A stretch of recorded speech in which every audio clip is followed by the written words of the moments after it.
Some motherfuckers always trying to skate uphill. Welcome in to the Bro Force Squad podcast, where we are just a bunch of bros drinking beer and watching movies. This is episode 226. I am your host, the Mayor, Jeff Hornacek. We appreciate you joining us for the movie discussion tonight. Before we get into it, though, let's go around and meet my fellow bro. We start with our legal counsel, Ronnie Cycli. Ronnie, most of us have seen the new Deadpool and Wolverine popcorn buckets, and the possible use of it as some sort of sex toy has people talking. If someone were to injure themselves, not that we know anyone who's done this, but injure themselves using this for non-popcorn related activities, what kind of lawsuit would they be able to slap on Disney? Well, first of all, you're signing a waiver when you buy the popcorn bucket, so there's not much you can do here. But this is why we encourage you to use butter if you're going to use the popcorn bucket to prevent any serious injuries from occurring should you insert anything into this popcorn bucket. So really, we're just going to encourage you to be safe and also make sure that you ask the popcorn bucket for consent as well. And that way no one gets hurt and you avoid any medical issues and any litigation issues. Now, since butter is very high in calories, is there a healthier option for something that you could possibly use? You can go the healthier route. However, I think then you're going to go into an issue where it might be a little drier, and then you're risking the health and safety of the equipment and your own member. So it's a risk reward type situation. If you want to be a little healthier, you're playing with fire there. Also, would you say this popcorn bucket, because of its multi-use functionality, that it's reusable as a popcorn bucket, or is that kind of just the first time you get it, it's a popcorn bucket, and really never again? Well, let's be honest. I don't think it's ever really a popcorn bucket. I will be shocked if anyone's ever used it as a popcorn bucket. Why would you? It's just a legal way for the movie studios to sell, this popcorn bucket. Wink, wink. Right, people popcorn in nudge. quotes for you at home. I know when we went to the theater last weekend and saw these popcorn buckets, and you read the waiver that people had to sign before they bought them. As a fellow contract attorney, you were very proud of the work that Disney's litigious team had put into getting this thing drafted up. Well, only the best work for Disney, let's be honest. But I was standing by the concession stand advising people not to purchase the popcorn bucket because I just didn't think these people were spending time to read it. And I think I saved a lot of lives that day, Yeah. There were a lot of bathroom issues at our movie theater. I think those were from the people who did end up buying the popcorn bucket. So I didn't save everyone. We will get into that. It's a little tease here a little bit later on. All right, well, here on the Bro Force Squad podcast, we start every show off with the most important thing in any bro's life, and that is chest day. But as we've done fairly often on this show, we just have too much stuff that we've seen that we need to talk about today. So we're going to bypass our chest day, go straight into our protein shake, where we go around and talk about what is in our cup, also known as what have we watched lately. Now, I have a few things that I want to plug, but I'll sprinkle these throughout the protein shake segment. These are things that have recently dropped on our channel that I've watched, obviously. The first one, Godzilla x Kong, The New Empire. Brian Banner and I did a movie commentary track on this film. Cycli, have you seen any of the new MonsterVerse movies, be it Skull Island, Godzilla, King of the Monsters, or Godzilla vs. Kong? And if so, what is your thoughts on this franchise? No, I need to. Skull Island was the only one I saw. And it's not like I'm against them. I just haven't taken the time. I've always enjoyed them for what they are. But I don't know. I just think they haven't gotten my butt in the seat. Skull Island is probably my least favorite of all. So that's it. Maybe that's why. Maybe that was my introduction into it, and I was all like, you know what, I'm good. I think you would really like the Gareth Edwards Godzilla. Gareth Edwards, of course, did Rogue One. It stars Elizabeth Olsen, your boy Bryan Cranston, and it's like actually a really good movie too. Also, there's a shot. Yeah, one of the best lines ever when Godzilla's about to fight the antagonist, and someone says, "Let them fight," and then they let them fight. Spoilers. Damn it. So go ahead and check out that commentary. The movie, as this is recorded, is streaming on Max, but you guys know how the streaming rights work these days. It could be somewhere else in like another hour.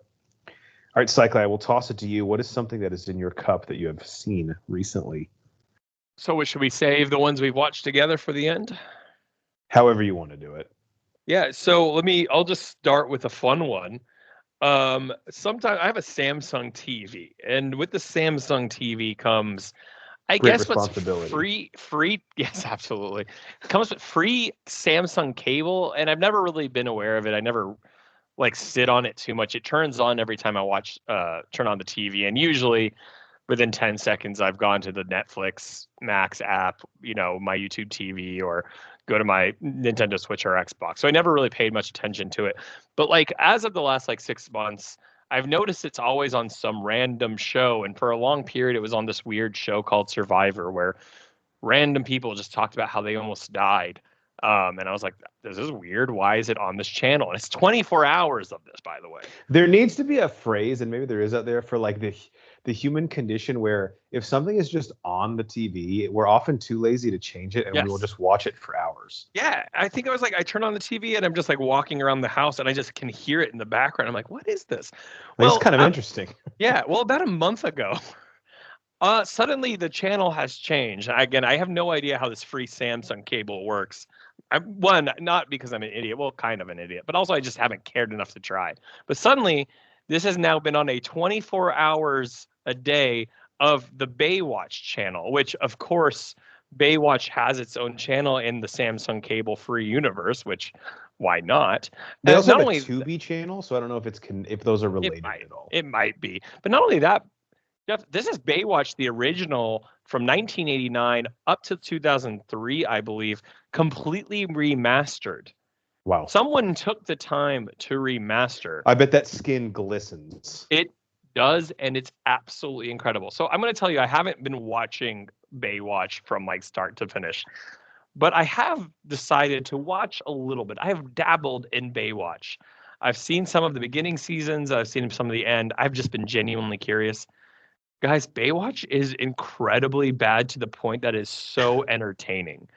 First of all, some of the cast that we've gotten, obviously we all know about the Carmelas and Carmen Electra, Carmen Electra, Pamela Anderson, David Hasselhoff. But I did not know about like Jason Momoa actually got his early start on Baywatch. Did he interlap with any of them on the show? I feel like Hasselhoff was on it almost the whole run, right? Hasselhoff was on it essentially the entire time. Momoa was on it towards the end. But it just was crazy that this was kind of like, it just seemed like it was a decent number of actors to get their start on it. But what's hilarious about Baywatch is that it's very much peak 90s. But I love the concept that this is a show that was, one, sex driven, right? Like it's not gratuitous sex because it's 90s cable, but the amount of just slow motion running and abs for men like David Hasselhoff, like just being sexy as fuck.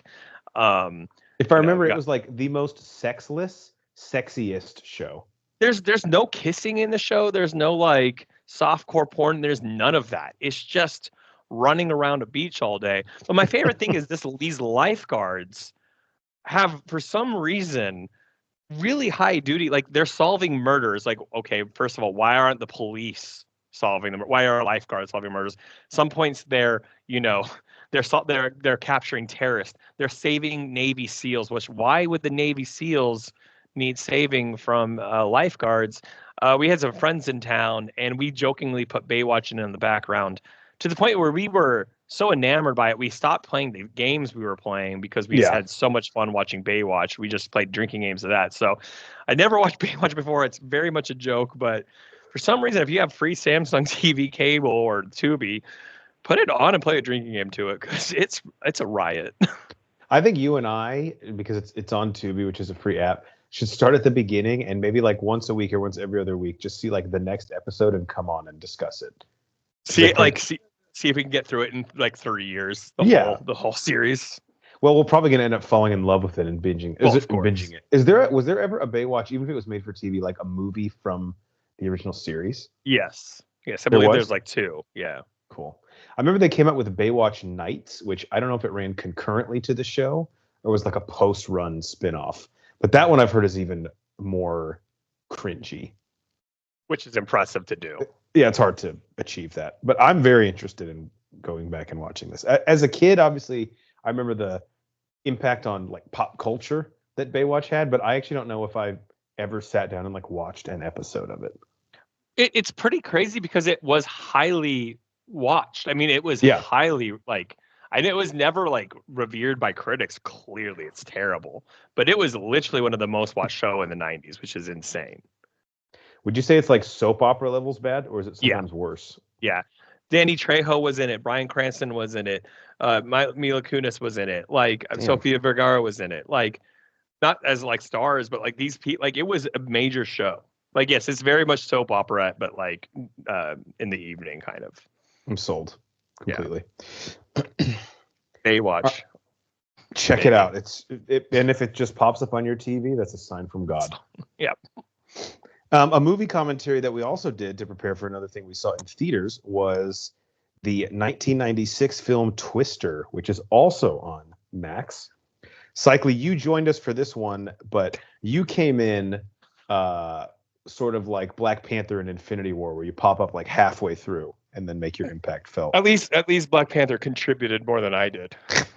What would you tease about our Twister movie commentary? A movie that you and I, obviously growing up in the part of the country this was filmed in, we revere. And basically, like growing up, we never heard anyone say a bad thing about this movie. So now that I'm an adult and some people are like, yeah, I fucking hate Twister, I'm like blown away by that. Wait, take. who hates Twister and how can you hate Twister? Right. I run into people all the time like, yeah, that movie sucked. And I'm like, where I come from. Maybe they were making a pun, a wind pun, the suck zone. Oh, didn't even you think that. about that. Wow, now egg on my face. Yeah. The only things I would say is what a fantastic cast. Movies peak 90s. Very like I think one of our favorite things is the fact that the bad guys are in it for the money. They're studying the science, but they're trying to make a profit. It was like Brink, Gross. but for tornadoes, and had a great time watching it. And the movie absolutely holds up as a movie that like perfect for its era. So yeah, we had a blast watching it. And visually, I was shocked at how well the effects held up too.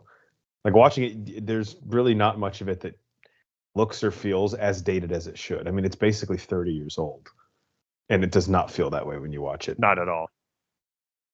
A movie that I know where you guys were at, it was or some place was playing it. I don't know if it was a theater you guys went to or like an outdoor like exhibition, but I really wish that they would have, where I live, re-released this in theaters because I definitely would have gone and seen it again. It was a blast because we got to take some people who had never seen it, so it was even more fun to like get to like watch with them. Yeah, this is one of those movies like when someone sees it for the first time, you're like just watching them instead of the movie to get their reaction to certain scenes. All right, Cycler, what else you got? I have been spending a lot of my hours playing the new NCAA College Football 25 game. I know we talk a lot of shows and movies on this pod, but I feel like a lot of our listeners will also be like us, where we play a lot of sports games or video games. I won't spend too much time on this, but I know a lot of you guys like me were looking forward to this game for the last 11, 12 years. The Twitter buildup, like the week before this release, like just of memes and funny tweets, was honestly one of the greatest things the internet's produced in like the last 5 years. Yeah. And the game has made an unreal amount of money. Like I read an article that it surpassed like beyond EA's expectations. So what else? Sorry, real quick before we jump in on that point, I had read that there was some pass that the game is $69.99, right, or $70 basically. Is like the So I had read that there was some EA pass they had where you would get access to it 48 hours early, but you had to pay $100 for the game, and I think they sold like 12 million of those, which people were willing to pay almost double the price, I guess 30% more, just to play it 2 days before. Was how bad the anticipation was for this. It's absolutely. I think there's just the buildup again of like, not only was it 12 years or 11 years since our last college football game, but the fact that like you actually had every college football player in this. So you had the first time you could play as your favorite players, or and you had transfer portal. They really made the game as well, quote unquote, real as they could. Here's what I will say without like, I'm not trying to spoil it for anyone or anything like that. It's a video game at the end of the day. My rose-colored glasses are off now, right? Like the first week of the game, I was just so happy to play the game. That it I was existed, like, yeah. that existed. I was like, I don't care. Give me all the glitches. Give me all the ridiculous errors. Like, it doesn't matter. Now that I'm like in week 2 or 3 of playing this game, I'm still happy with it. I'm still having a blast. But there is so much that either EA rushed or How was this rushed? Right, which is hilarious. Fuck EA, I don't They understand. announced it 4 years ago. Right. They Like you're either talking rushed, the game engine? yeah, the game engine, or they made the game so barren on purpose so that next year and the year after that so they say, oh, next year's version has this or that. Like, really, it has Dynasty mode, Road to Glory, and like then you play online. Those are the 2 things they have. And the Dynasty is basically Is Road to Glory where you create a player? Yeah, exactly. And not to say those things aren't fun, but like the engine itself, the simulations, the commentary, everything is off. Like literally, Kirk Herbstreit and Chris Fowler's commentaries are so boring. And they half the times they're not even saying anything that's actually happening on the field.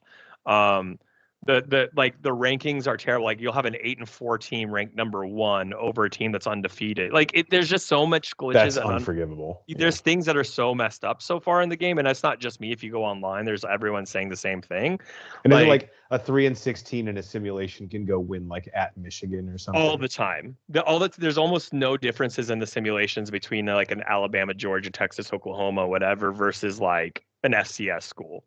So like they didn't. It's very bizarre. And again, you ask yourself, is this EA just being lazy? Did they know there was going to be such demand, so it didn't matter, or are they just creating more demand for like football 26, 27? So yeah, we've fixed these problems, and people are like, fuck. Well, now I have to buy the new one. Now I have to buy the next one. So like it's been a blast. I'm still having fun. Like, but it's filled that hole, but that hole is still not. There's still leaks, if that makes sense. So. I'm going to keep playing it, but the more I'm playing it, the more frustration I am feeling about it. I will say that. So it's not like out of 10, I'm going to give it a 6 out of 10 so far. So obviously college football is about to start, and I have a feeling even if you put the game down for a little while, you'll pick it back up when that inevitably happens. Yeah. Right now, if I made you say if you would buy next year's version of the game, what would you say? If it's just like this, then no. If they like really make some additions or improvements, then yeah. But they have to like literally add some modes and do some changes.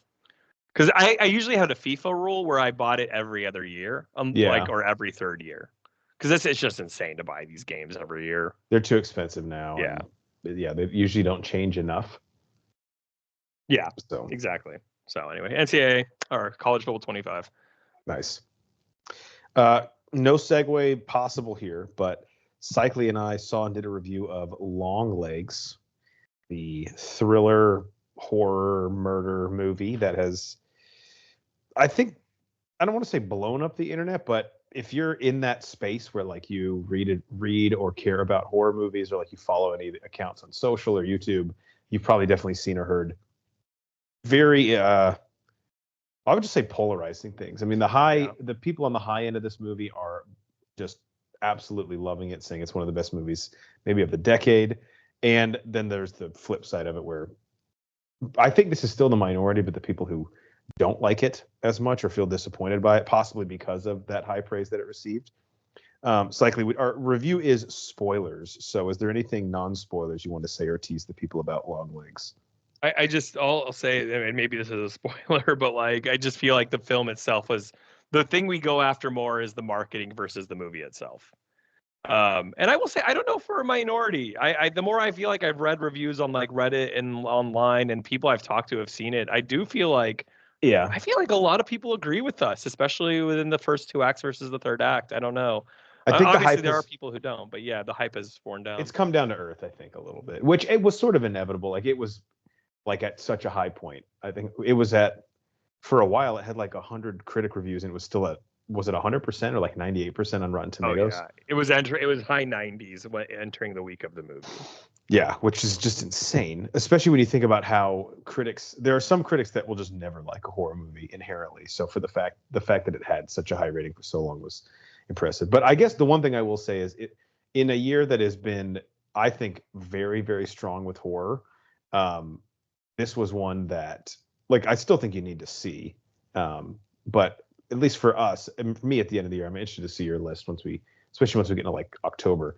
As strong as this movie came out of the gates with people, I don't think it's going to make my top 5 horror movies of the year. I don't know if it will either. There's still a lot to go, and we've had some good ones so far, and we have a good one coming up next week. I mean, I don't even know if Trap is going to be considered horror, to be honest. A lot of M. Night really isn't considered horror. It's more like psychological or thriller, but there's still like we're halfway through the year and there's so many coming out. Yeah. All right, what else you got? Let's see. Well, like, do you want to move on to you want us to do Twisters? Sure, let's do Twisters. Twisters with an S. I heard someone joke that when they had pitched the sequel to Twister, someone in the production team walked into the Universal pitch office, wrote Twister on a whiteboard, then added an S at the end, and then put a dollar sign through the S. They're like, that's my pitch.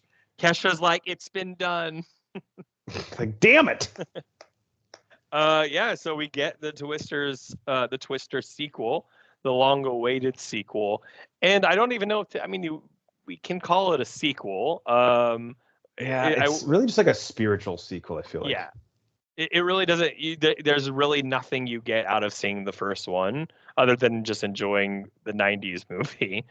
There's a nice little reference to it at the very beginning, but that is really it, unfortunately, for someone like you and I who are fans of the original. That, first of all, I'll be honest with you, that is my biggest drawback of the film. Same. Yeah, I wish it tied more into the first one, which, again, as I've gone out into the world, I've realized is not as well revered as you and I feel it should be. But this is essentially, it's not a reboot because even though the story is obviously has similarities because they're storm chasers, it's basically just taken that concept in as far as like a way to frame the characters and then doing something new with it, unrelated to the first one. Now, having said that, the characters are really fun. I tried to resist Glenn Powell as long as I could, but I've officially fallen in love with him. Was it the rain and his white hat and the cowboy hat and the white shirt? And it was that, and then him just showing up and my mom just loving him and welcoming him into our home. Daisy Edgar Jones, I really like in this. I've seen her in a couple things where the Crawdads sing. And then, did you ever see the movie Fresh with Sebastian Stan?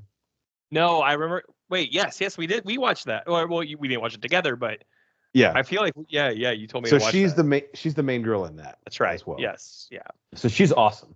And another thing, I do this all the time. Did not realize she was British until I watched an interview of the cast. Yeah, she does a good job. I was like, what the fuck? I thought I really didn't. Here's what I liked about the film. One, I don't know how you don't like how you walk out of this film like not liking it, like, because it's pure entertainment. This is, again, like one of these things, like, this is a movie you go see and shut your brain off, right? Like, you're not going to see a scientific movie about tornadoes. You're not going to see an Oscar-winning performance about, whether it's like in cinematography or direction or acting. You're just going to see a blockbuster. And that's what this movie does so well. Like, it doesn't treat the audience like it's dumb. It doesn't treat the audience like it's smart. It just entertains the audience. And one of the things, like, even though I said I wish it had been more related to the first one, I will compliment it because it absolutely parallels the first one in every single way. It opens. I guess we're not doing spoilers, so I would, because it just came out. So what I will say is it opens in a similar way with similar motivations. We get chickens instead of cows. That's not a spoiler, right? But like it just like it carries on the legacy of the first one almost identically. We get a movie theater scene, which is the best scene in the film, in my opinion, in both of the movies. It's just pure entertainment, and I like. There's a little twist in the movie, which I like in the film. And there's very realistic things with the modernization of like YouTube and podcasts and shooting fireworks and things like that. So like that was blast. That was really well done. And I went back and re-listened to some of our commentary, and we had all sort of brought up something about how in the sequel, I hope they take the concept of storm chasing and like what it would look like in today's world in terms of like, obviously there's a lot of ways to monetize, quote unquote, being a storm chaser now. And that's kind of one of the divisive elements of the first one is it's like like you said, the people who do it for money versus people who do it for love of storm chasing. What would that look like? And now is that more socially acceptable to do through like social media or things like that in 2024? And that's a really interesting part of the movie, but I don't think it's like so much of the film to where it doesn't feel like a not Twister universe movie. And also like as far as disaster movies go, like this doesn't take the Roland Emmerich approach of like a tornado doesn't like rip like Yankee Stadium out of the ground and, you know, toss it into Boston. It's like everything in this, with the exception of maybe like a few details, feels grounded enough in reality to where like it's a different type of disaster movie. Yeah, absolutely. I mean, again, it gives you a sense of realism. Like, I mean, you have to buy into the idea that there's tornadoes happening like this fast and this quick, but yeah, it's grounded in the sense of like we are from Oklahoma, you know, and we know what that's like, and it hits these small towns and it ravages these small towns, and it doesn't hit the famous areas and things like that. And I think again, I will say this is one realistic thing this movie does is the storm chasing aspect of tourism storm chasing or touristic storm chasing is a real problem, actually. Yeah. I had friends who study meteorology and who storm chase for a living, and they have basically just amateurs getting in their way. And they're literally trying to save lives by being out there. And not only that, it's not just a detriment to them trying to save lives, and people are out there for fun trying to find tornadoes, but they're also endangering themselves. And so this is a realistic thing that is a problem. People don't think about that unless you live in Tornado Alley. There are people out there getting in their trucks, driving around thinking it's like, oh, they're going to follow these tornadoes around and it's a blast. So like, I did actually like that they, you know, there's a scene in the very beginning of the film that there's like literal tourists, like, not just not just the main characters, like, but like random people going after these tornadoes. So there is a little bit of realism in this movie. Imagine if there was something else, like firefighters go to put out a fire and you're like, ooh, I want to try. Yeah. Like, get the fuck out of the way. Yeah, you're literally hurting us, dude. But I have a YouTube channel. Actually, I don't even want to bring that up. That could be the next TikTok trend. Like, try and get in the way of firefighters.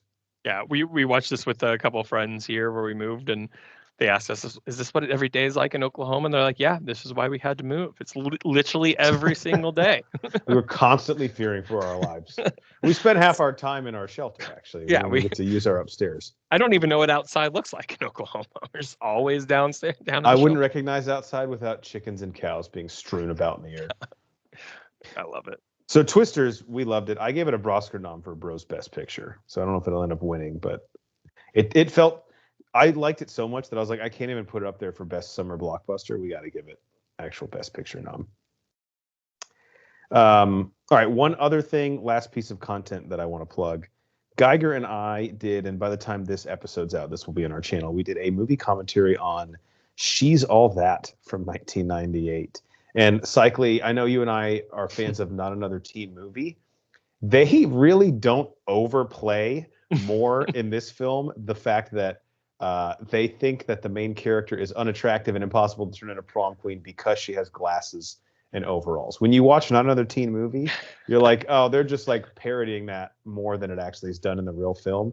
It's not. That is actually done up to be this huge impediment to making this 9 out of 10 attractive girl become prom queen. And as someone who is a lawyer and would look over that contract, I mean, that's something that if it went to court and the guy didn't pay up for the bet, you would be able to enforce that, right? Because it's absolutely ridiculous. Easily.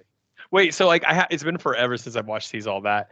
Do they have a dramatic reveal of her without her glasses, just like in There's Not Another Teen Movie? Well, he sees her out one time without her glasses on, and Freddie Prinze Jr. is just like, he can't even fucking speak. He's like, what?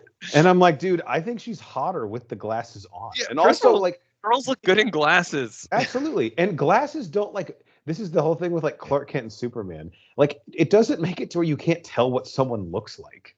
That might be. This is why that Another Teen Movie is probably my favorite of those like mockumentary, not mockumentary, but like satirical films, like between like scary movies and all of those, like that's so accurate. Like she's got paint on her overalls and her hair is in a ponytail, like Not the Janie Briggs.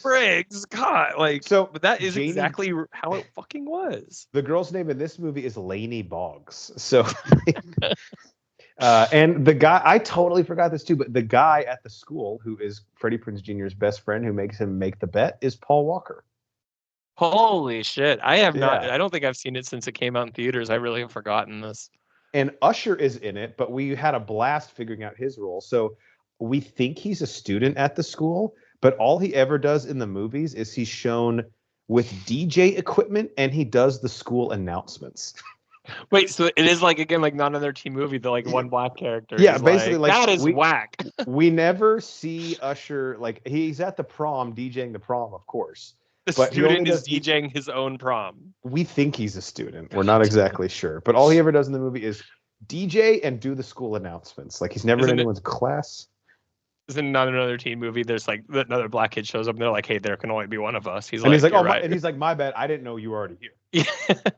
They respect each other. He's like, all good, all good. Now I need to watch She's All That. I'm excited to watch your commentary with it. Yeah, it was an absolute blast. This is streaming on Paramount Plus. And in the absolute opposite context, we at the same time watched with Nate Thurman and Brian Banner watched the also feel good film Midsummer during Bro Force Squad weekend. Which I'm sure only this podcast at the same time would do a commentary on She's All That and Ari Aster's Midsummer. Yeah, which I'm sure maybe we'll release during Midsummer of next year, but. Yeah, I just love that we were both doing such completely different movies, and then this one was clearly. Midsummer is one of my favorite movies, and I know you enjoyed it. And Nate Thurman and Brett Banner got to watch that one for his first time blindly. He had no idea what the fuck he was getting into, which was. It's worth listening to the pod just for Banner's reaction to have zero idea. I'm so glad we had someone that had really no idea what it was watching it with two veterans.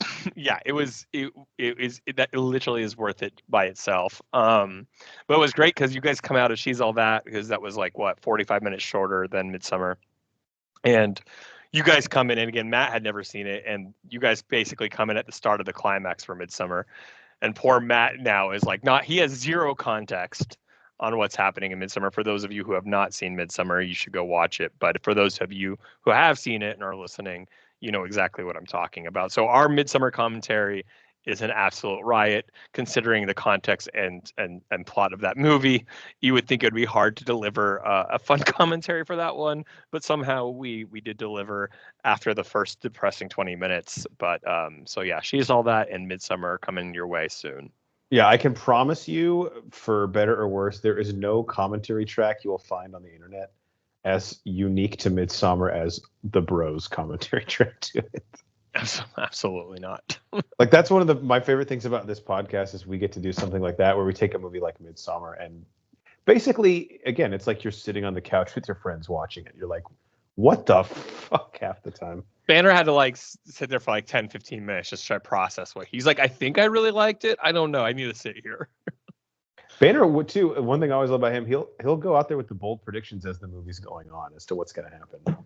He made a lot of wrong predictions, but he stuck to them. A lot of things with the bear. I'll say that. Yeah, he was kind of all over the place there.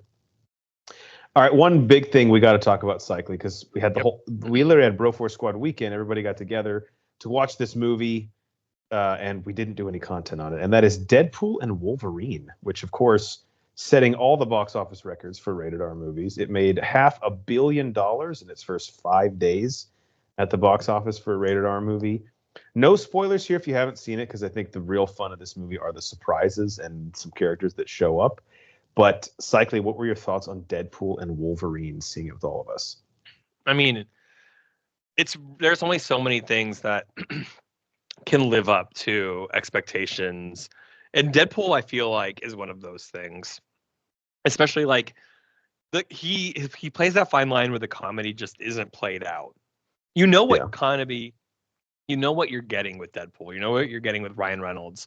He's not exactly stretching the boundaries of what the genre is the anti-hero, the sexual comedy, like all of that. But they still do it in such a refreshing, fun way that you're not getting in any of your other superhero movies, especially at a time right now where superhero movies in both DC and Marvel are kind of struggling. Which I think makes it easier for Deadpool because he will call attention to that.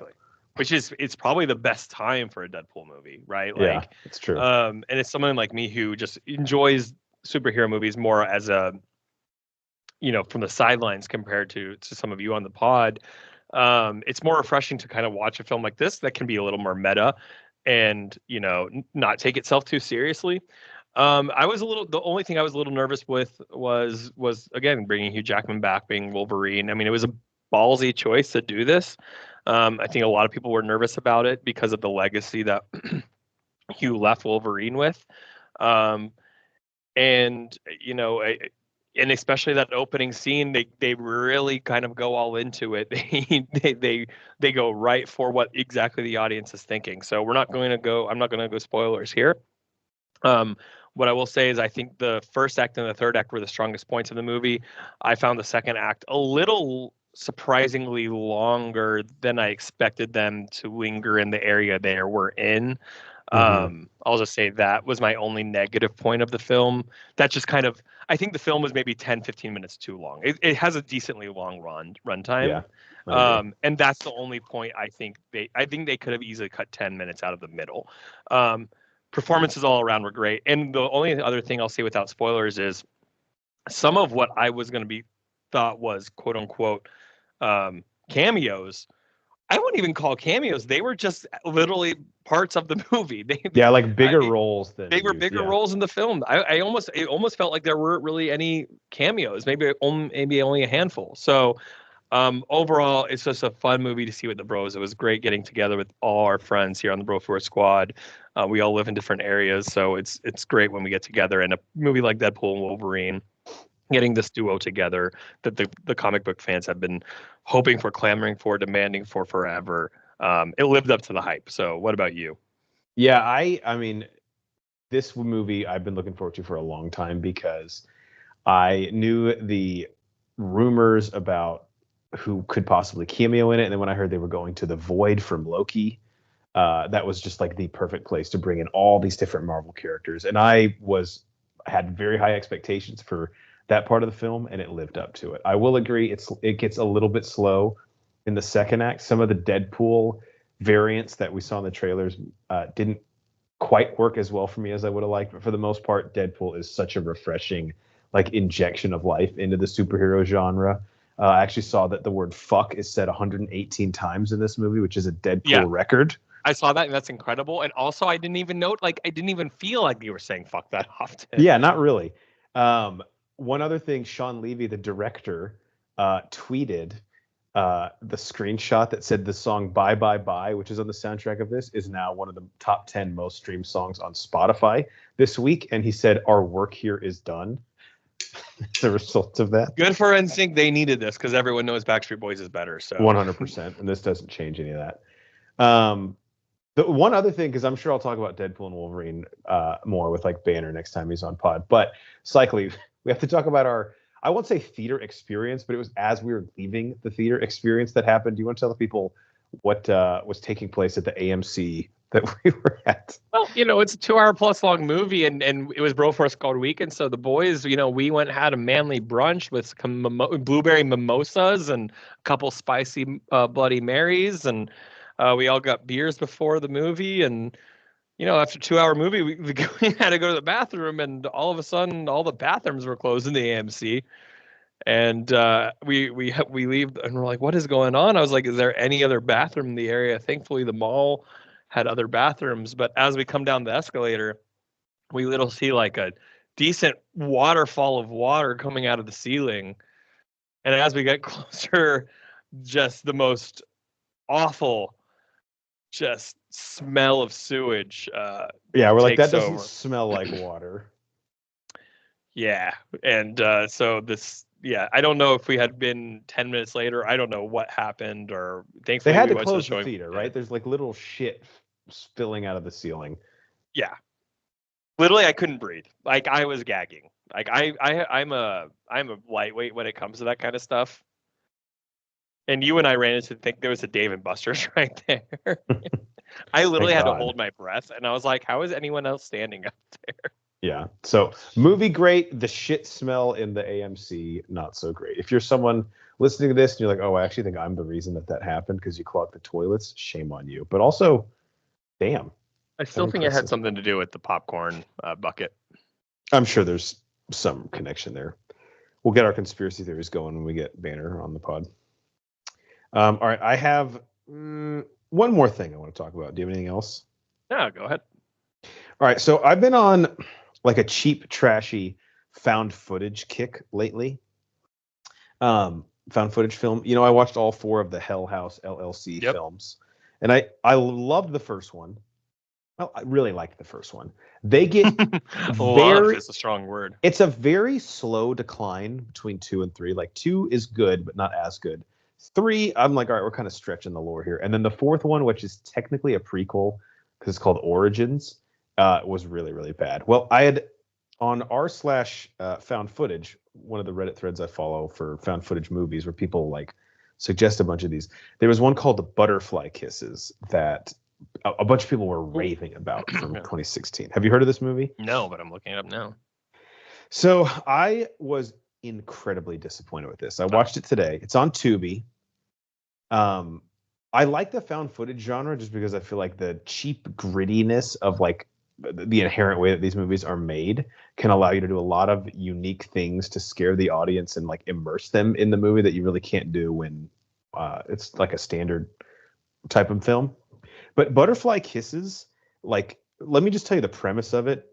It's stupid and they don't do anything with it. But there's this legend in a town in Maryland where if you stare at midnight, if you stare through this bridge for like an hour, you will see this silhouette of a man who they call the Peeping Tom. And every time you blink, the Peeping Tom will get closer to you until eventually it's so close that it can give you what's called a butterfly kiss, which is where essentially like you are touching someone else's face. Yeah, that's and if cute. and if you blink a few times, you know, your eyelashes rub on theirs. But at that point, the Peeping Tom kills you. Oh, that sucks. Yeah, it's unfortunate. So again, the way still a butterfly kiss, but then you get killed. Worth it. So the movie is this guy who's a filmmaker or like a struggling filmmaker who finds these tapes in his mother-in-law's house of 2 film students 4 years prior trying to recreate this and make a documentary on the Peeping Tom. And he takes their footage and he basically like wants to release it as like a found footage movie. But the movie really follows like his plight as a filmmaker and how a lot of people think that he didn't really find these tapes. He shot them himself and he's like becomes a pariah in the film industry and he gets like chastised and his family falls apart. And at a certain point, like 40 minutes in, I was like, is this a fucking horror movie? Like, what are we doing here? It's just this guy being like shit on because people think he stole footage. And the whole lore of the Peeping Tom is boring. It's stupid. There's like one attempt at a jump scare. And I think I like yawned when it happened. And I'm not saying that like I'm some brave person that can't be scared. I'm saying that like it was just really ineffective. It's just a mundane, like threatening monster. Like it's just like so specific. Yeah. And at the very end, like literally the last 10 minutes, so I won't even say it's the third act because it's like an hour and a half. They try and ratchet everything up and make up for lost time. And at that point, I'm like, it's too little too late. Like you haven't built up any of this. I don't feel the tension. The lore doesn't scare me. And like all the character turns, quote unquote, are so obvious. Like normally in these found footage movies, there's like some idea that you really either haven't seen before or it's like a nice twist on the tropes of the genre. None of that here. I gave it a 0.5 star on Letterboxd, and I think it's in my bottom 30 movies of all time. Wow. Okay. So that bad. And not even like in a fun way. And just like oh man, that was really shitty. I'm glad it was only an hour and a half. So do we get any lore about who this Peeping Tom was? That's the thing. It's like really barely touched upon. In the beginning, there's like a little montage of him interviewing like people who live in the town, talking about it. But really, all they do is provide the exposition for what the Peeping Tom is supposed to do. We don't to kill you. We never know like, is it based on an actual person in this town? Is it like some ghost figure of like a historical person? We don't know. They're not interested in that because the sooner they get past what the Peeping Tom is, the quicker we get into the depressing life of this wannabe filmmaker. So did you say how long it takes? Is there how many blinks? Did I miss you saying this? Like how many So every blinks time it takes? yeah, every time you blink, he probably gets like 10 or 20 feet closer. And So how far is he away? like a mile. But what happens Okay. is with the two film students, and this is, I guess, a minor spoiler, but it's like drug out throughout the whole movie, is after they see the peeping Tom, they like run away and leave the tunnel. So for like the next 2 weeks or whatever, they keep accidentally noticing him like in the background when they're filming things. And it creates this paranoia to where they don't ever want to blink. They want to just keep their eyes open forever. And it starts leading to like a psychosis. And you can So probably every time predict. you blink, he only gets 10 feet closer. So like if you blink, he doesn't like build up like that time, and it's just like it's not like 2 minutes worth of he'll get that much closer. It's like it's a blink no matter what. It's Yeah. And I guess like the only remedy, it's sort of like how you would fight Freddy Krueger. It's like, yeah, well, you can not sleep, but also that will have a very adverse effect on you pretty quickly. So you can not blink, but what's that going to do to your brain and your eyes and things like that? Again, it's stupid. It's I mean, the concept doesn't sound awful, but yeah, okay. but that in and of itself is like probably given 33% of the actual narrative of the film, because this stupid ass filmmaker, and then he's trying to like pitch his film to like the townspeople, and so there's like 3 separate scenes where there's like a town hall meeting, and he goes there asking for like tax dollars to fund the budget of this film because he's like bankrupt, and I'm like, what is this scene? First of all, just don't go stare at this thing for an hour. Like that's so weird. Yeah, that's, I think one of the townspeople actually says that because there's like a group of ghost hunters in the town that How have would you even? That seems like such an obscene amount of time to go stare at a tunnel at midnight. So one time they bring out there to try and like awaken the peeping Tom a kid who won like the local college's staring contest, and even he can only do it for like 11 minutes. The local college's staring contest. Well, of Yeah, course. Who doesn't have one of those? I'm just trying to figure out like why people. This, again, it's not like this movie was like revered as like the Blair Witch Project, but on found footage, several people recommended it, and on the comments, people were like, "Oh fuck yeah, I love that movie." So I was like, "All right." I mean, this, but I just don't. I mean, I've seen a lot of these found footage films, so like maybe I'm getting a little desensitized and need to take a little break. But this one, like, nothing worked. Nothing. Huh. And I grade the acting on a curve too, because obviously in these films, it's like people trying to make a name for themselves, but this was just rough. Yeah. I wanted Peeping Tom to come kill me halfway through it. Like, nope, I'm not. I'll blink so fast. Are you tapped out? Yeah. All right. So last part of our show, our question and answer segment. Do you even lift, bruh? Where we ask a question that we then discuss and leave you guys with to comment your answer in the comments. Previously, we've been doing our countdown of what are the bros' top 100 movies of all time. We're going to take a little hiatus from that today. And if you go to the comments, or excuse me, the description of this podcast, I have linked a thread from Reddit. And this is from r/prequel memes, which cycling in and of itself, I mean, you can just say prequel memes are what get you and I out of bed in the morning every day, I would say. One of our favorite subreddits, easy. So this one is actually a meme with a picture, and obviously if you click the link, you'll see this, but you don't have to. It's from the show Ed, Edd, and Eddy, and one of those 3 Eds, I don't know which one it is holding up a book that says facts. And on the second piece of the image, it says, Mace beat Sidious fair and square and would have succeeded in killing him if not for Anakin's bitch ass interfering. So before I turn it over to you, Cycly, apparently this is a big debate among the prequel fans community that Mace Windu like would not have beaten Sidious fair and square. And at first I said, that's absolutely fucking ridiculous. Windu had him like dead to rights until he announced his very, I'll just say fascist way of handling his prosecution. But the more that I think about it, and I've been reading through the comments here, the opposing school of thought is that Sidious was basically playing possum in the fight to set up that moment from Windu where he could end up looking like a martyr in front of Anakin. So what do you think? What is your opinion? Did Mace Windu beat Sidious fair and square, or was it all sort of set up by Sidious? So there's 2 schools of thought here before we get into like the actual lore, right? Like the idea is both that Mace Windu is a badass, right? Like he literally is, if you know him, like if you know his character, He was a Jedi who specifically trained to take on a Sith.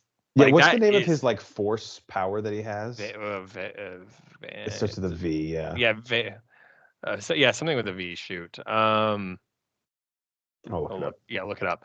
Something with a V. I know I have it somewhere. I just had it. Looks like Shatterpoint is one of them, but that's not. Shatterpoint is one of the things, but anyway, before find it. But it's one of the things where it's like, okay, it's not to take anything away from Windu, Vapid, or Vapad or Vapad. I'm not sure how you act. It's Vaapad. But it's so like that is specifically what Windu is trained for. But at the same time, like, I would say that, like, okay, well, Windu is powerful enough, but this is also, I'm on the other side of this is saying, like, Sidious / Palpatine, this is his long-term plan, decades in the making, and for him to have theoretically built it up to potentially falter right at the cusp of seeing his entire goal collapse, save for but one Jedi, is hard for me to acknowledge, which is why I lean on the possum thing. Yeah. And there's more to this argument, so I'm going to stop right there. So that's that's my base argument right now. So go ahead where your base argument is. So man, this is a great debate. I wish we were like 6 beers deep while we're having this. The argument that I have is that Windu, I think it kind of works both ways for Sidious. I don't think Sidious would have beaten him without Anakin there as sort of a distraction, but I also don't think Sidious wanted to beat him in that way because of obviously what it did. Like, he could play, again, the martyr, the victim in front of Anakin Skywalker. One of the common things, and I hope people are thinking this and they comment it, is that Windu, I think at least once, maybe twice in the fight, uses his lightsaber to block Palpatine's like force electricity. So when he is sort of distracted and engaged with Anakin, Mace Windu, that's when Palpatine uses the power to like shoot him out of the window and allegedly kill him. Words, he had the power. Like, if it was a straight on fight and he wasn't basically like sucker punched by Palpatine, he was able to block and resist that, even though it wasn't easy for him. Like, that's what he's able to do earlier. So it's basically like Palpatine like kind of sneak attacks him when Anakin's talking to him. And obviously Palpatine, I don't think there's any denying he was playing a little bit of possum, like going from I'm so weak to then like standing up and talking to Anakin. Like, that's not really a genuine display of how beleaguered you are in the battle. But I think if it was a straight up fight, if Anakin never shows up, I legitimately think Windu beats him. It's gonna be close, but I think he wins. But that's the thing, though. Like, does Anakin not? So there is. Now we're gonna have to go away from the movie a little bit. Like, there's an idea that like Palpatine senses Anakin before the fight, like during the fight before Anakin enters the room. So Palpatine is aware Anakin is coming, and I think Palpatine knows for the final turn for Anakin, he needs to show him that the Jedi are indeed the aggressors. And there's only one way to do that, is to start to lose the fight. There's a point in the beginning of the fight between Windu and Palpatine where I actually felt like during the lightsaber part of it, Palpatine had an advantage and purposely backed down. I don't know, like it's something that's interesting in the beginning, like very subtly in the beginning, like he stalled the fight waiting for Anakin to get there. One thing I always remember is kind of unrelated. It is absolutely wild how the 3 dudes, I think it was 3, who Windu brought with him from the Jedi Council, like how fucking useless they are in that battle. Like, one guy, I don't even think lasts like 2 seconds after he runs into the room. He caused more damage than not by coming, honestly. Oh yeah, absolutely. Like, he just took up space in the cruiser that might have slowed it down in getting over there. So, okay, here's the interesting counterpart of the argument that I haven't said. So did you ever I think you and I always read the novelizations of the movies. Yeah. I actually used to get them at our book fair. Yeah. Which was cool. I don't think I read this one, but I read Phantom Menace like Okay. 3 or 4 times. This one's great. You should go back and read this one. But this one, so this is going to be interesting. This one actually obviously goes into more detail on the fight. Obviously, books have that advantage, of course. They said that this one would have, if the movie had taken the lore of the book, it would have been a 5-hour movie. This one, if you take the book, it actually says Windu would have won the fight, but for Anakin. So that is interesting. And that's considered canon, right? It's not. That is the point I wanted to bring up. The novelizations aren't considered canon. In 2014, they were not taken off the canon list. Wow, they became legend. Yes. So interesting. That is a debate. Again, this is absolutely up for debate, because then I wanted to have the question is, at what point is it Lucas's word versus who's the one who wrote the books? Hidalgo, probably. I don't know. This one was Matthew Stover. And the question is, like, do we even think this is a question? Was this conversation built up? Like, do we think Lucas had a conversation with Stover about this? Honestly, like, before we even take the debate either, or do you think it was like left up to interpretation? And maybe that's why we look at the movie and it's hard to figure out. And I don't know. It's very interesting but the book is legend, and now it's non-canon. Interesting. That's a great fact. I'm glad you found that. Let me put it this way. So the actual question is, or the meme is saying, Mace basically won, Palpatine cheated. Let me put it this way, and this is kind of me walking both sides. In a vacuum, if Palpatine and Windu were to meet up on an isolated planet, like where nothing else would kill them except each other, and they fight, I think Mace Windu wins. However, especially with his Sith abilities, I don't think Palpatine would ever walk into a fight like that with Mace Windu. And so as a result, I think Palpatine was always going to beat Windu, whether it be because Anakin shows up and he uses that to his advantage, or he would have found some other thing to give him a leg up. He's not just going to walk into a fight with Mace Windu like in a condition where he knows he's not going to win. Yeah, I think I can agree with that. I think so. I think if I go back to the book, and in the movie it's implied, Palpatine was aware they were coming. Right. He knew the Jedi were coming. It was all part of the plan. The way they walk into his chamber is like, it's treason then. He's basically he was like not surprised at all. Yeah. So like, again, that's why I'm saying sitting there going, Palpatine wouldn't have been sitting there knowing that Windu could beat him. He wouldn't have put all the work for decades. Yeah, grooming his kid since he was 8. He wouldn't be like, oh shit. His great plan to take over the galaxy. He's not going to leave it up to chance with Windu. Like you said, if he actually believes Windu can beat him in a fight, he wouldn't have been in that position. So yeah, I think you're absolutely right. I think if there was a situation where he knows one-on-one he's going to lose to Windu, he's not there. Or he believes that Windu can beat him in a fight, but it's exactly how he's drawing up the play. And I also think he needs Windu there because he knows what Windu will say regarding taking him into custody. And that is sort of the last domino that needs to fall for Anakin to be like, okay, fuck the Jedi. Like he knows Windu's going to be the aggressor. He knows he's going to not want to settle. He knows exactly what's going to happen. So I think that's where the debate could play. Yeah, I think I think that's exactly where the debate might have to lead itself, is that at that moment, to me, at least I'm going to settle this at the debate saying at that moment, Windu was never going to win that fight. But I guess when you tell me, well, if Anakin wasn't going to be there, he would have, like, but you can't do that to me. You can't do that. Anakin was always going to be there because Sidious put him there. Right. The second that Anakin was not named, given the rank of master, he knew that Windu was not going to include him. And as a result, he knows Anakin can't fucking help himself and he's going to show up. Yeah, absolutely. Interesting. We could almost have done a whole episode on that. Yeah, that would be a fun one. Oh, fucking Anakin. All right, cycling.